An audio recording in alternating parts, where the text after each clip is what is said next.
Well, good morning, everyone, and welcome to our Public Policy Issues That Matter series with the West Coast Chamber. I'm Jane Clark, president of the Michigan West Coast Chamber, and so happy to welcome you today.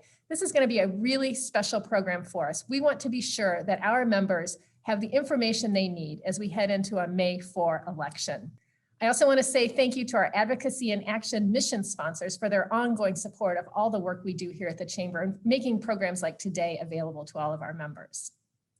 So today we have four very, very important presentations. We have 3 school issues on our ballots coming up in May and 1 transportation issue with the Max Transit. So what we're going to do is hear about 8 minutes from each one of these important policy topics. And then we will have time at the end for some more in-depth conversation if we choose to do that. So first up today is going to be Brian Davis. Brian, of course, is superintendent of Holland Public Schools, and he's here to talk with us about the Bill 2021 bond proposal. So welcome, Brian. Anxious to learn more about this issue. Thank you so much, Jane, and it's a pleasure to be here and having this conversation with our chamber members. It's hard to believe that it's been 11 years since we had Bill 21 as part of our capital campaign project in Holland Public Schools. During that time, unfortunately, in our community, we were coming off of the 2008 recession. So when we came before the voters at that time, we were asking individuals to invest in our schools at a time of economic uncertainty and at a time where we were asking our voters to consider doubling our school debt millage. Very different scenario this time as we consider Bill 2021 on our May 4 ballot. There are 4 primary things that we'd like to be able to accomplish during this election. First and foremost, we'd like to be able to complete the unfinished master plan projects that were identified with GMB architects and engineers with a facility enhancement project looking at all of our facilities across the school district. Approximately $140 million in projects were identified at that time. And I recognize that simply that was just too much of a lift and a request of our voters. So we only asked for half of that. And since that time, we've been able to accomplish over $75 million in projects across Holland Public Schools, most notably our investment in our Holland High School campus.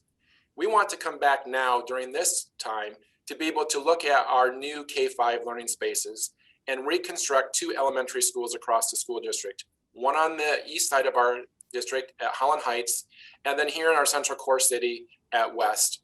We want to be able to look at instructional technology, recognizing that during COVID and even prior to that, technology has really changed the landscape in which we provide modularized and individualized instruction for our students, provide real-time feedback and assessment for their learning, and provide that ongoing 2-way communication with our parents.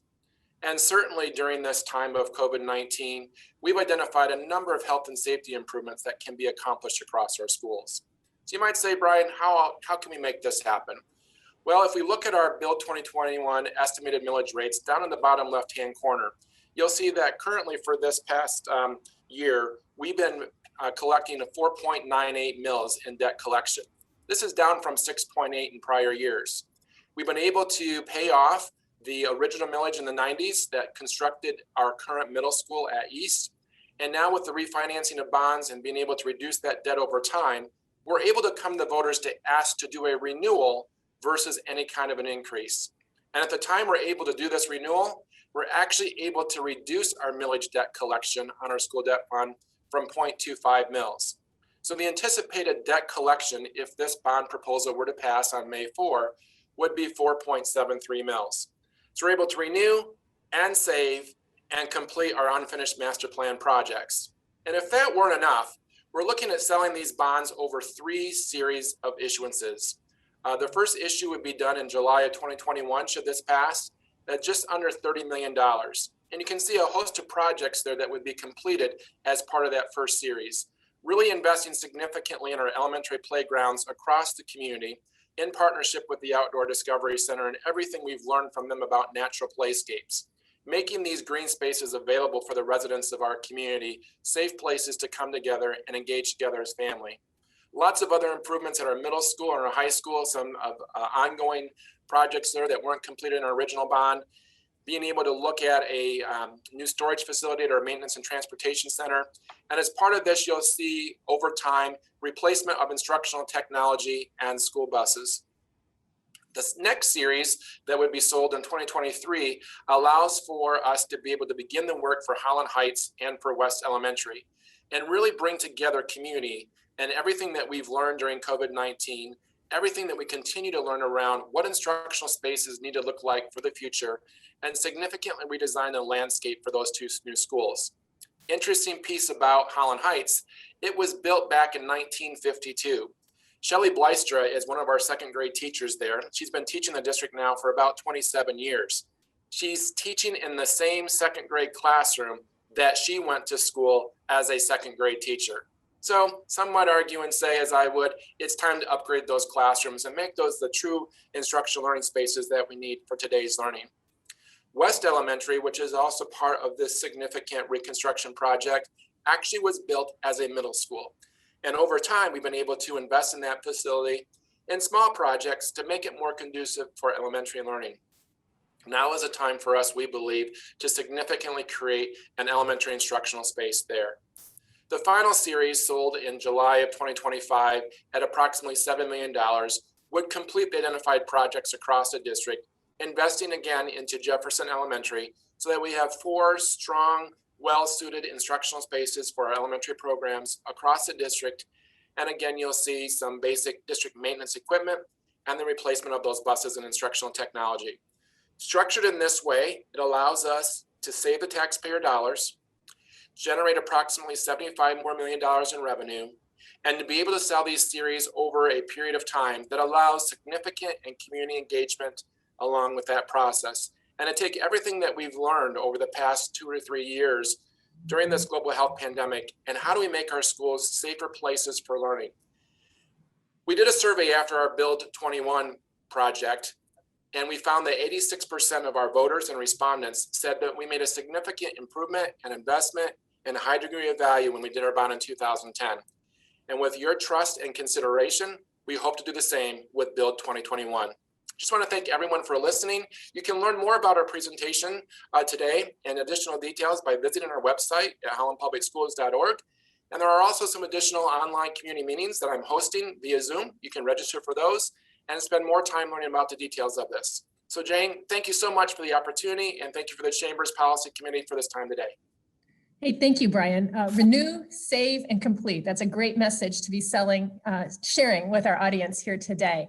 Appreciate that, the thoughtful consideration that you've given to our community here. What we're going to do now is invite our second speaker today. Our second speaker is Jeff Malik. Jeff is the interim superintendent at West Ottawa Public Schools. And Jeff's here to talk about the renewal of West Ottawa's operating village. So welcome, Jeff.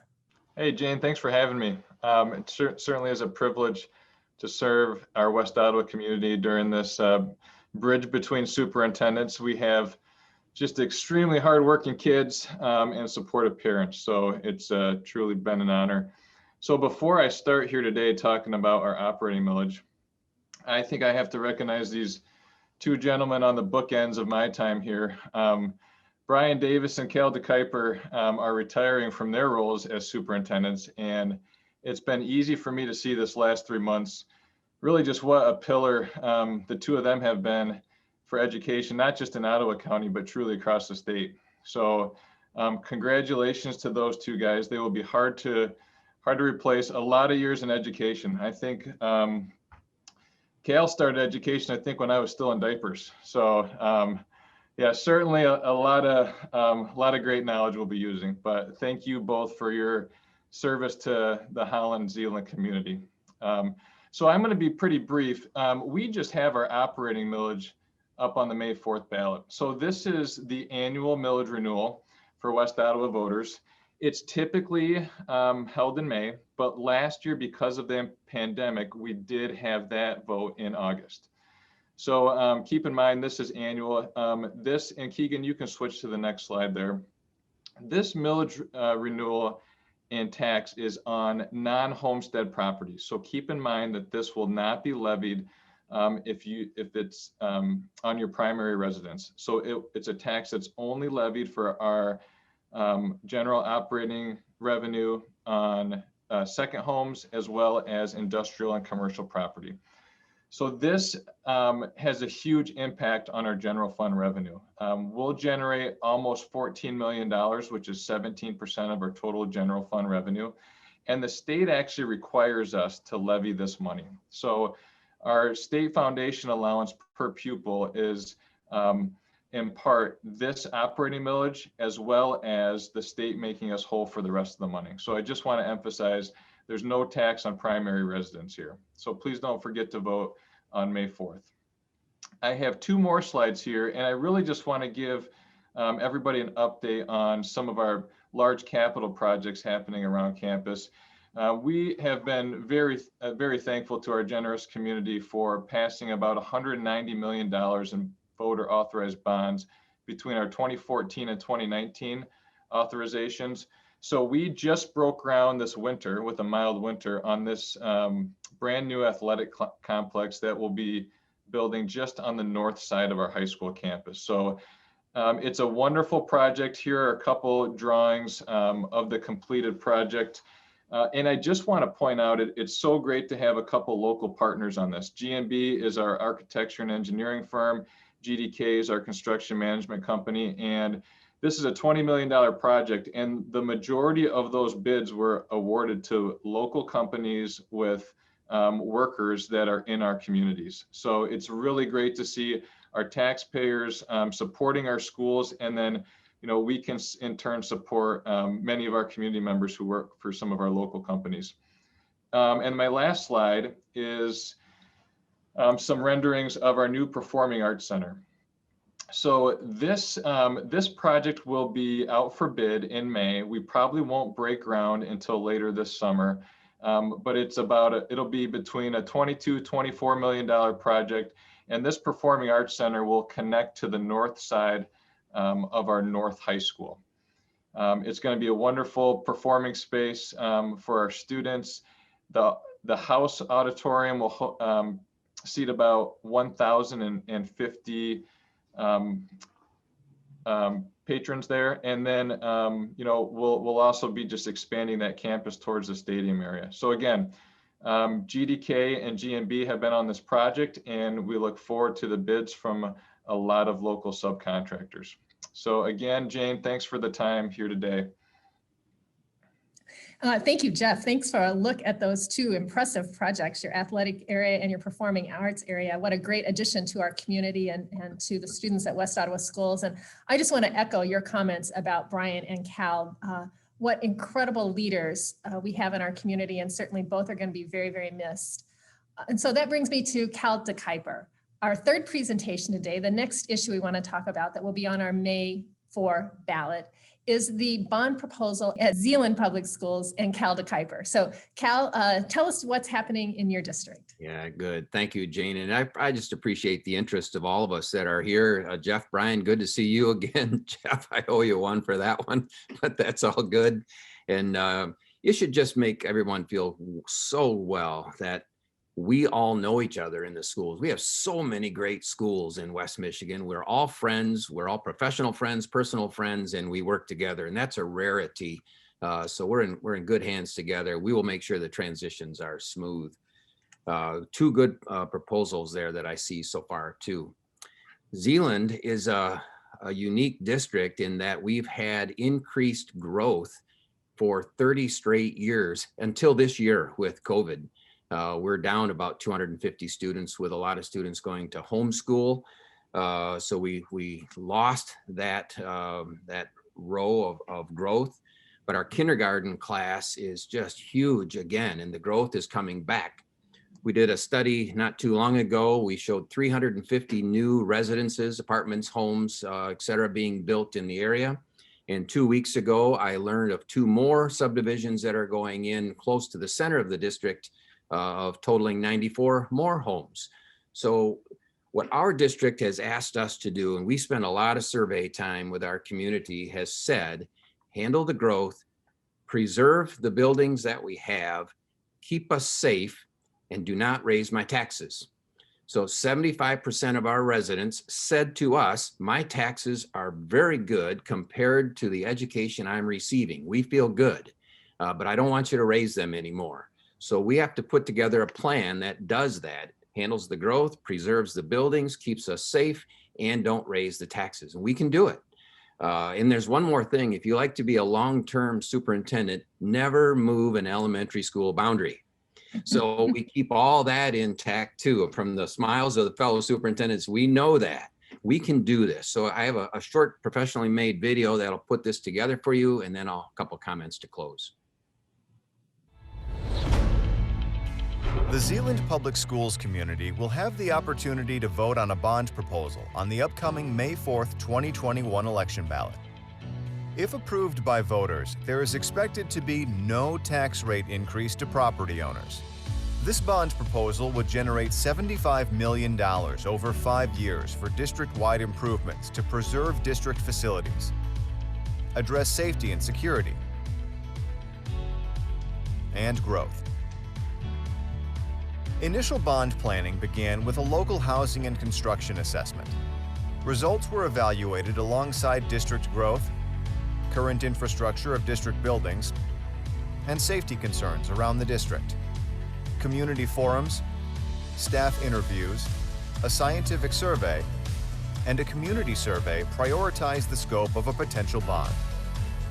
If approved, funding would be allocated over 3 stages spanning 5 years to address capital improvements as part of the district's long-term master plan for school buildings and sites. The proposal focuses on preserving district facilities by upgrading aging systems to extend the useful life cycles. Plumbing, mechanical, electrical, and building system upgrades as needed to improve operational efficiency. Building and site improvements throughout the district, including the replacement of aged windows, ceilings, parking lots, and paving. Updating HVAC to include air conditioning where possible. The proposal focuses on safety and security improvements throughout the district, including improving pedestrian and vehicular traffic patterns for families as they pick up and drop off students at our buildings, upgrading and adding interior and exterior lighting, fire alarms, and security cameras, improving playground safety by adding inclusive and accessible ADA equipment for students of all abilities. The proposal focuses on district growth by adding 6 classrooms at Adams Elementary to preserve all elementary school boundaries, renovating elementary school art rooms, renovating Cityside Middle School classrooms, adding classrooms at Zeeland East High School, and adding science and STEM labs. Upgrading equipment in industrial arts and skilled trade spaces at Zeeland West High School. Renovating the Early Childhood Center to provide improved spaces for speech services. Expanding facilities for Zeeland Recreation and Zeeland Athletics, including fine arts and the community track. If approved by voters, there is expected to be no tax rate increase to property owners, providing multi-staged improvements to Zeeland Public Schools. Find more details at www.zps.org. Stay up to date on Facebook as more updates will be coming soon. Zeeland Public Schools, learning for life. Please vote in the election on Tuesday, May 4th, 2021.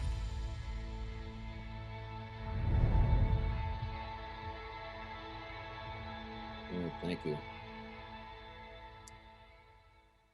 I think am I back on, Keegan? You are. Great, thank you.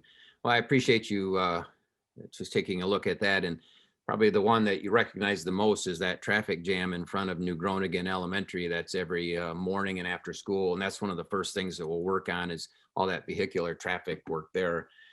This is an example of Zeeland West High School. So there's $16 million in things like HVAC, plumbing, heating, electric, and you cannot use tax dollars that are bonded for a quick repair. So you're not going to fix a broken window, but if you have all single pane windows in a building, you could use bond dollars to replace an entire set of windows. So one of the questions were that yes for replacement of full packages, no for small fixes. Zeeland West Mechanical is now 21 years old and it's in great shape. I want to cue you up before we go to the next photo though. The next photo is a set that needs to be replaced. Go ahead if you would, Keegan, thank you. This is Cityside Middle School, used to be the high school, 60 years old. Some of it was 1960, some of it was 1980, and we buy parts for this off eBay. So this is one that needs to be replaced. The next slide would be an example of a roof. That we have 1 million square feet of roofing. There's 6,000 students. It's really 2 school districts side by side, 14 buildings. This is one roof that is now 26 years old, and in the next 5 years needs to be replaced. It's a $3 million project. So bonding is one of the rare ways that we have to be able to handle that. Let's go on to the next one. This is the building. We decided not to put a middle school. We're going to replace Creekside, and not replace it, but repurpose Creekside. This is Creekside Middle School, and you can see 24 classrooms. And we were going to build a new middle school, take this building and put Spanish Immersion and ZQuest in it, 2 programs that are interspersed throughout our elementary buildings. And by putting them all together, and they want to be together, that opens 24 classrooms in our elementary buildings. That keeps the elementary boundaries together, we think somewhere between 15 and 18 years. We're going to hold on this building, and if we go to the next slide, I can show you why. This is the tax rate structure for this plan.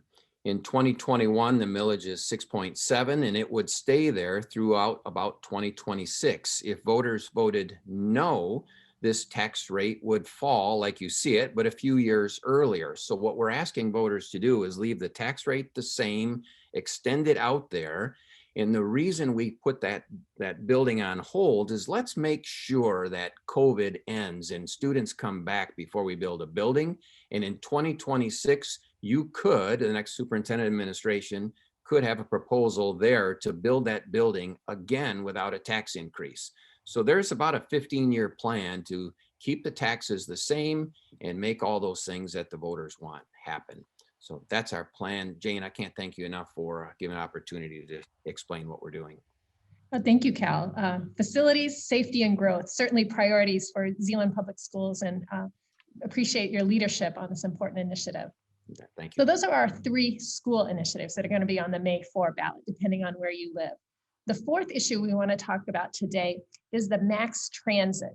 And so we've invited Beth Higgs. Beth is the Deputy Director of Max Transit to share with us what we can expect on the ballot related to Max Transit. So welcome back. Thank you. Thank you for having me. I think we have a video for you.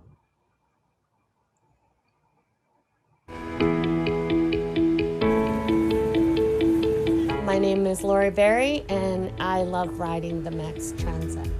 I started riding the Max more when my other means of transportation changed. I was single and independent on the income. I did just fine. Some things had been going on with my vision and my head and balance, and so I had a brain tumor. The tumor and the recovery caused neurological issues, visual issues. It was totally a turnaround on life. And so I got this motor chair. So the easiest way for me and anyone else to travel is on the Max bus. Brian, how many grandkids are you up to? You know, their first intention with any passengers is safety first, always. And I see that every time I'm on the bus. Yeah, they even got snow and I went. There are passengers like me that can't drive. There are passengers that need the driver's courtesy to make sure they get to which bus they're going to. And we are very fortunate to have these in place. If I didn't have the Max, we would have to rely on other people more than we already do. I would be stuck home, and it would be very depressing. I would be lost without Max. The whole town would be lost without Max.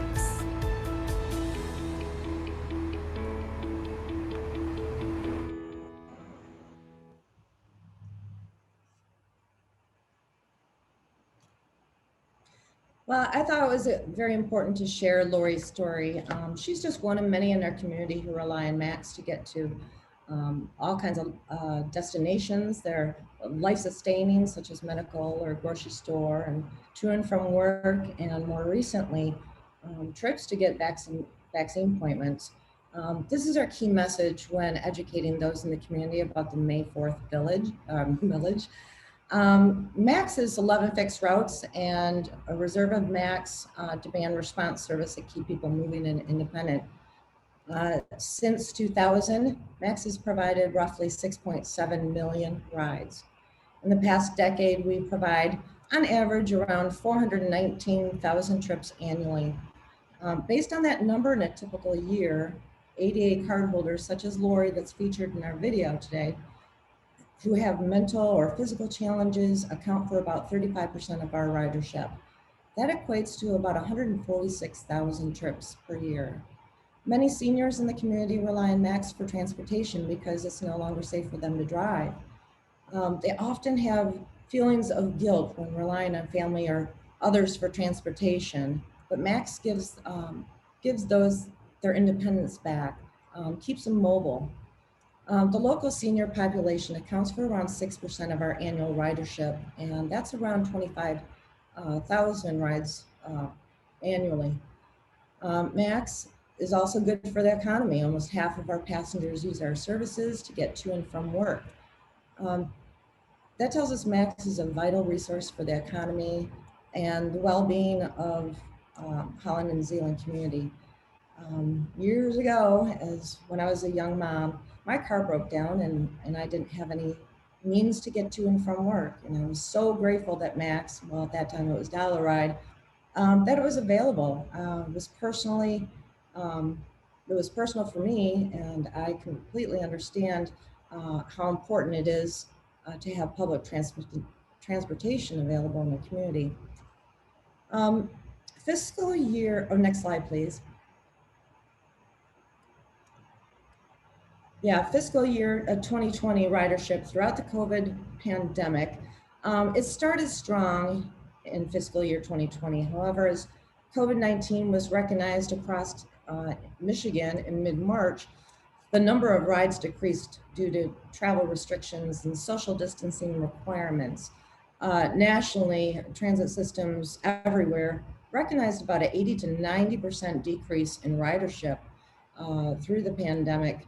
And with these challenges, we ended the fiscal year providing 220,445 rides to passengers who may not otherwise have access to necessary resources.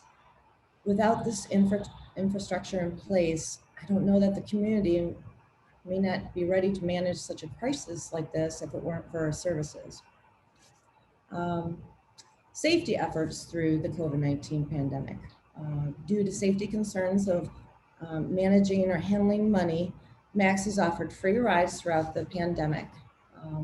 Currently, we are seeking electronic fare box that will allow passengers to pay through a phone app or a scanned prepaid card at the fare box. We also stepped up cleaning efforts, fogging all buses each day with an agent that kills the virus. So safety throughout the pandemic has been our #1 priority.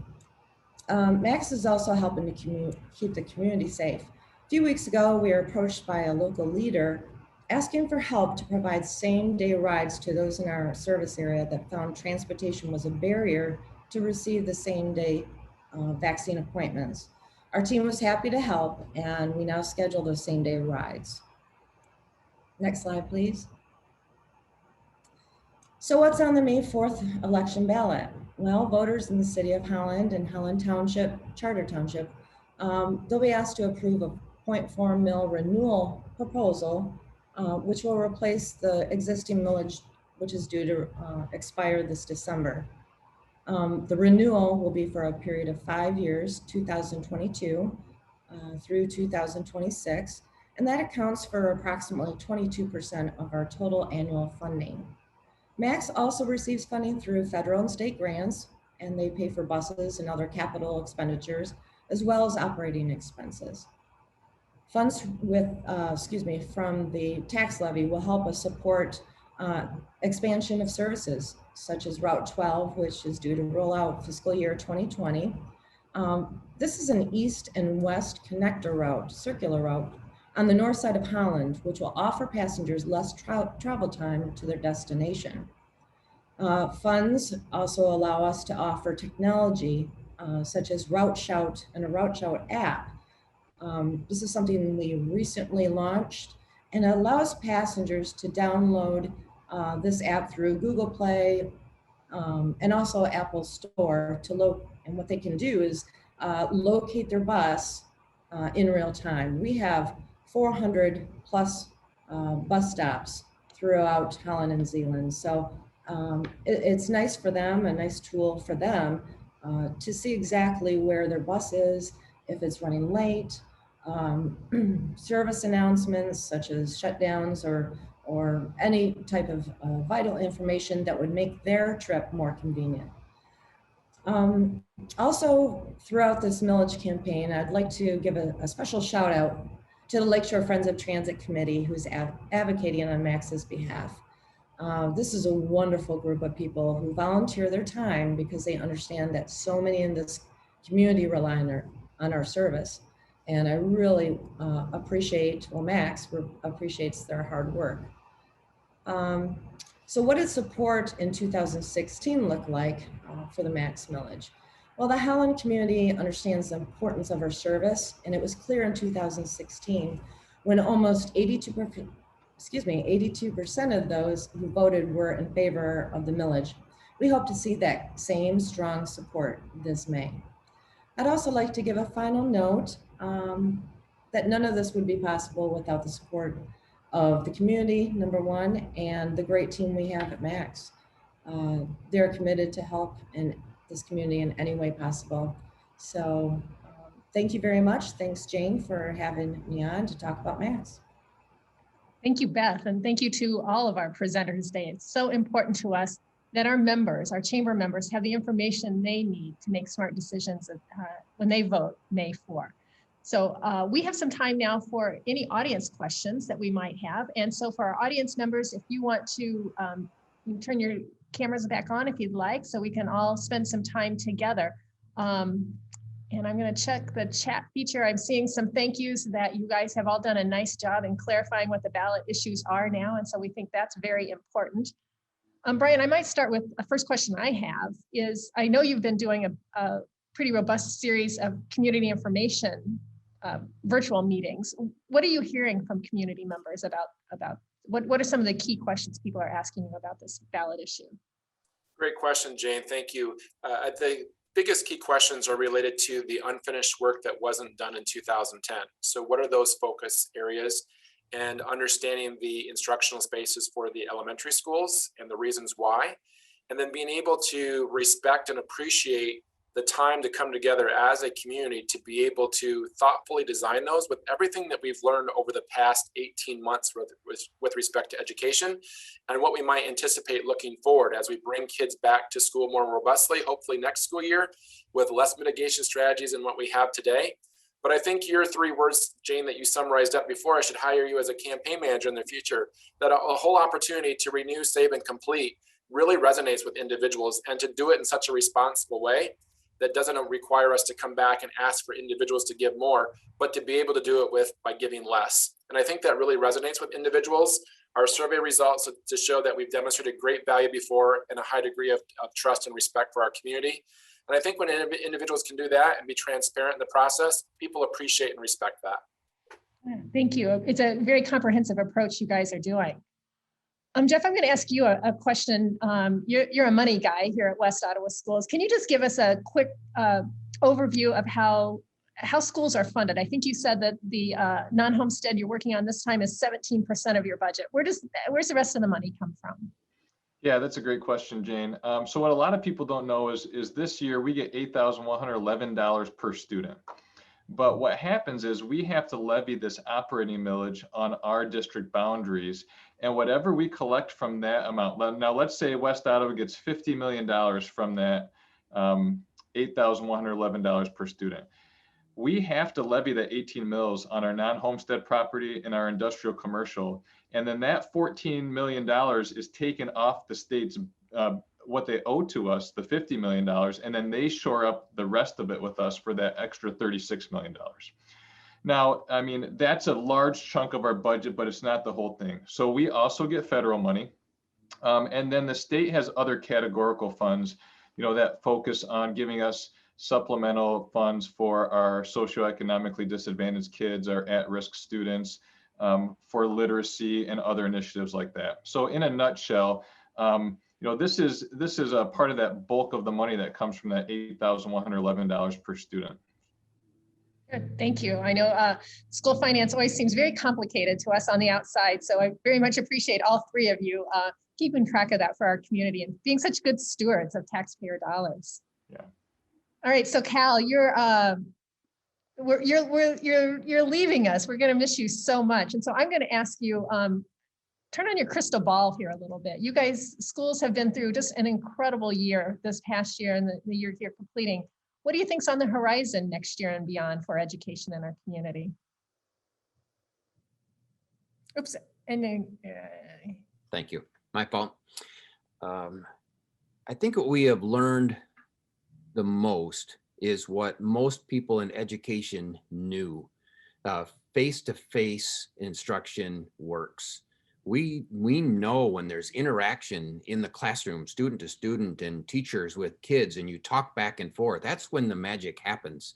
And so I think we've all experienced that and learned it. And the example I use often is in this world where there's such competition to be tremendous educational systems, country to country, state to state, district to district, if remote learning was best, somebody would have done that a long time ago.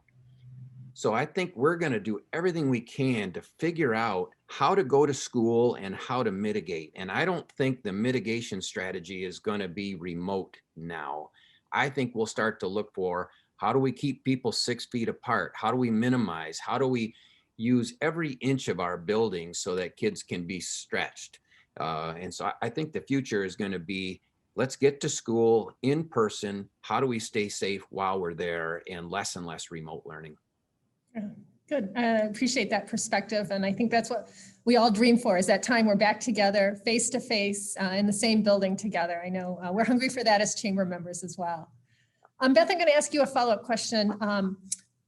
What's the, where do you see Max Transit 5 to 10 years from now? What's the future of public transportation in our community?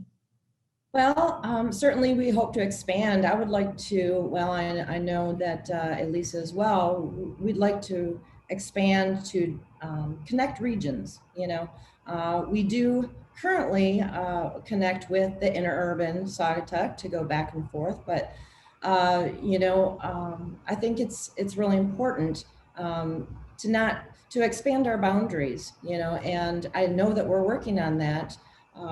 There's a little pause in it because of what we're going through today, but I think eventually we'll get there. I think it's very important, not only for the people of Holland and Zeeland community, but outside of that area, so that the workforce can move back and forth. And I think it's really important that we connect our communities.